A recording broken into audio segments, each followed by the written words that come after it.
Hey, welcome. This is the Learning Drummer channel. This is the intro to Musicality. I'm getting ready to do the Musicality videos to teach you about how to develop your own musicality. Well, during that I realized you need to know what we're talking about. So this video is about what musicality is and isn't. And guess what? It's different for everybody. So let's get right to it. All right. I asked a dear friend of mine, who is probably the best bass player I ever worked with, what his definition of musicality was. He came out with, and I'm going to quote it as much as I can, having the skill and proficiency to spiritually mesh with the music and not think about technique. All right, you're not going to find that in a dictionary, but what you do find in a dictionary is it's the skill to insert emotion into music. Well, then I looked it up on AI. And Gemini said, it's using one's skill to emotionally express through music and thereby improving the music and the audience's appreciation. Interesting. So basically what we're talking about is, just like with technique, musicality varies from every person. In other words, you may do match grip, I may do some form of traditional grip or whatever it is. It's different for everybody. It's what works best for you. As with musicality, it's a matter of taste, so therefore it is your taste. And all of these videos are for you to develop your sense of musicality. This is not about learning or repeating other people's grooves. This is about you creating your own. So what we're doing is we're presenting you with one skill to improve your musicality. But I'm giving you 9 tips on how to use that skill. And that skill is imperative no matter what instrument you play.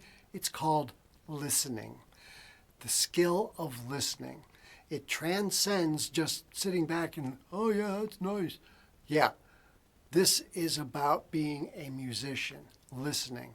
The more you watch professional videos online of anybody that's talking about their skill, their abilities, their art, their craft, pay attention to their listening. One beautiful video for all of this is a video with Rick Beato where he's interviewing Simon Phillips. Fantastic video.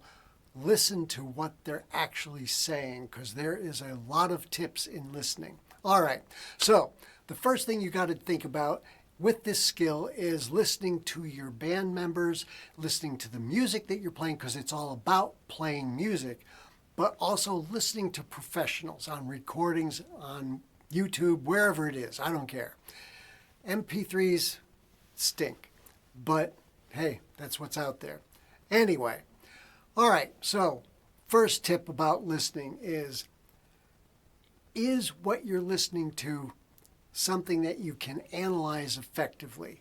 Can you sit there and say, I hear everything, I can analyze what's going on? So the second tip is kind of like it, but it deals with the emotion of it. Once you're understanding what's happening, is the feel of what's being played appropriate? That's what music's about, is feeling. The third tip, and this is specifically for drummers, is what the drummer doing in that recording or on stage, wherever it is you're listening to them, matching what the bass player's doing or working well with the bass player. That's two different things, but depending on the scenario, you've really got to either match the bass player or you're going to be enhancing what the bass player does, and she is going to be enhancing what you do. Very integral. The drummer and bass player have got to be locked together. An old record where it comes to mind every time I think about this is Waiting for Columbus. It's a live Little Feat album. You can hear it on YouTube. The bass player and drummer are synced, and both of them can blow the socks off most people. They're that good, but they are also 100% appropriate for the music. Okay, next one, the fourth one. If there's a fill, was it too long? Was it short? Was it just right? Where did it fall? How did it end? Those are important. Lars, Metallica, he will oftentimes end his fill on 2 of the following measure instead of 1, the downbeat that most people do. He will oftentimes be accenting the ands before the downbeat and then accenting 2. Study that. Listen to it. Whether you like Metallica or not, listen to it. It's an interesting way that he approaches his fills. Also, listen to other people. Dave Weckl, how does he approach his fills? He's also got online teaching, so you might want to think about subscribing to that because he does talk about soloing and fills in his online teaching. I know, I'm taking his courses. I'm not shedding any of his information. I'm just telling you it's a good source to learn. Okay, the 5th is, all right, you've heard this person, whoever it is, doing a fill, a solo, whatever. How would you do it differently? Would you do it differently? Could you copy it? And if you did it differently, is it appropriate for the music?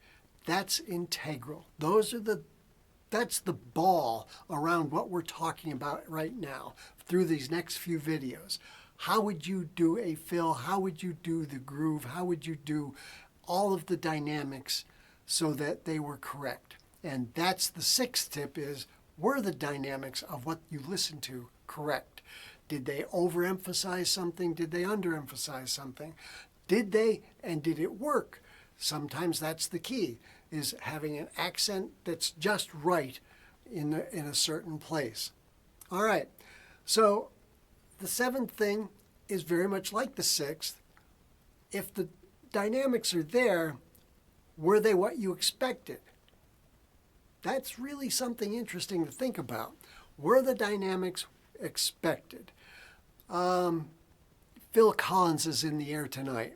Obviously, probably the most well-known drum fill on the planet. I'm not going to get into the taste of it. We've already talked about kitsch.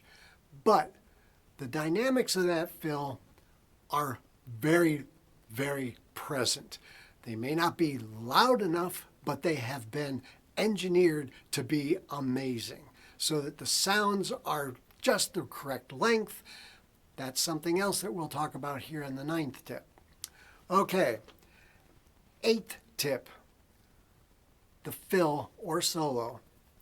Did you lose the sense of pulse? The pulse being, did you lose that sense while they were playing? Sometimes in jazz, that's the point. You want to lose the pulse and then come back in with the band on 1. It's not appropriate for all styles of music. You're certainly not going to do that in a ballad. You have got to understand when and where it is appropriate to have the pulse messed with. Okay, the 9th one is, were the sounds correct for the song? This is really subjective. I mean, all of these are subjective because it's your sense of taste. But were the sounds correct? In other words, was the snare drum the right snare drum sound? And here again with engineering, they can make a snare drum be a pop or almost an 8th note in duration. Psh, psh, psh, something like that. Engineers will play around with sound all the time. So understand the difference. Understand what it is that you're listening to. Don't try to copy something and go, it just sucks. Well, yes, you may be hitting the exact right notes, but you don't have the engineering behind you to make it sound exactly like it. All right, but enough of that, the correct sounds. So in some Latin music, you're going to have accents on the toms, and you're going to have the cross stick across the snare drum. You're going to have all variety of sounds. Same goes with cymbals. Cymbals are one of those things that it has its own particular characteristics. And so an 18-inch crash by so-and-so versus an 18-inch crash by XY, they're going to be different. And therein lies a large part of musicality. Are you using the correct cymbals for the music? Now, obviously, it's a live show. You can't go about swapping cymbals out all the time. But a lot of recording artists will do that.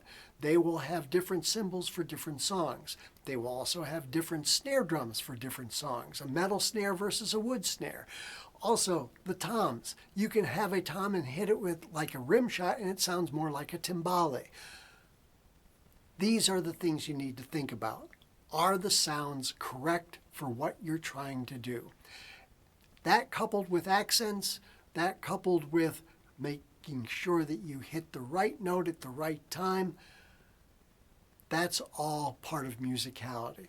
So your first big lesson here is listen, analyze. As King Arthur's court used to say, adapt, adopt, and improve. Well, adapt to what somebody's doing, adopt it, and improve it for your sake. That's what life's about. Yes, going back to what my friend Ken said, may you have a wonderful spiritual journey in musicality. And please follow up with the next videos that are coming out because they're going to walk you through how to develop your own style and own musicality. Thanks for watching.